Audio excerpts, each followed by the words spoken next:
Welcome back, episode 3 of Fun with Buttons with me, Brian the Button Man. Last time we talked about the 50s, so what are we going to talk about today? You guessed it, the 1960s. The 1960s continued the trend of musicians being featured on buttons. The Beatles and Beatlemania were running wild.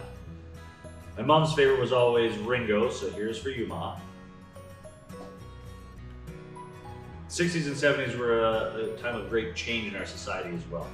Counterculture protest buttons were everywhere. If you had a cause or something you believed in strongly, there was no better spot for you than to display it on your chest with some buttons, maybe on your backpack. I've seen people on their hats. These are all great. The free speech movement in 1964 really got things rolling, and with all kinds of buttons showing support.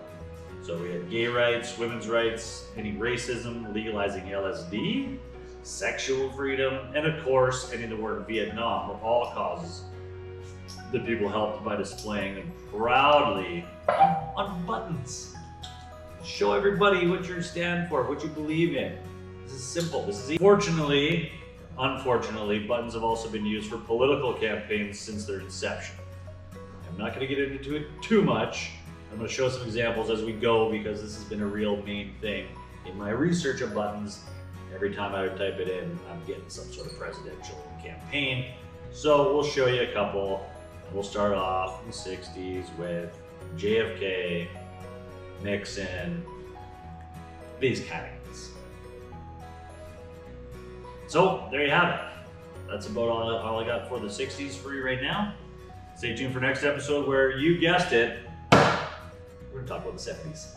Like, subscribe, where's my comments?